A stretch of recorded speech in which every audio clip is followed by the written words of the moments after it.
Karimnagar mayor Sunil రావుపై మాజీ corporator మొండి martial ఆగ్రహం వ్యక్తం చేశారు. కరీంనగర్ మున్సిపాలిటీకి మేయర్ సునీల్ రావు శని పట్టిందంటూ తీవ్ర విమర్శలు చేశారు. అందుకే గంగాజలంతో మున్సిపాలిటీ శుద్ధి చేశామన్నారు. కార్పొరేషన్లో సునీల్ రావు అవినీతికి పాల్పడ్డారని ఆరోపించారు. అవినీతిపై విచారణ చేపట్టాలని కలెక్టర్కు సునీల్ రావు వినతి పత్రం ఇవ్వడం విడ్డూరంగా ఉందని వ్యాఖ్యానించారు.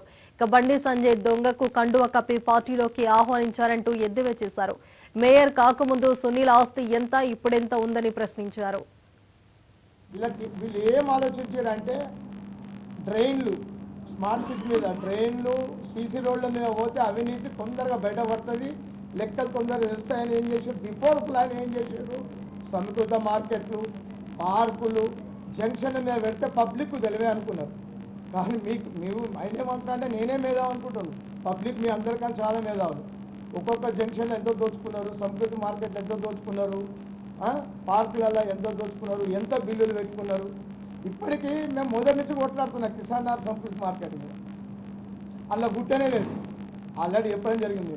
అలా గుట్టు ఉంది, 8 లక్షల బిల్లు పెట్టుకొని సప్పుకొని వెళ్ళిపోయింది. ఎంబీ బుక్ అడిగినాం, ఎంబీ బుక్ మున్సిపల్ 155 బుక్ మా దగ్గర ఏం రాసిచ్చారు.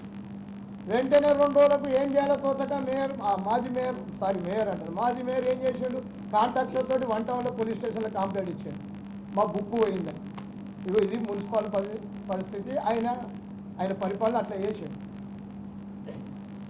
ఇక లాస్ట్కు ఆ చికెన్ టేబుల్లో ముడివలే, చికెన్ టేబుల్ ఉంటాయి కదా, chicken table wastage chicken table ఉంటాయి కదా,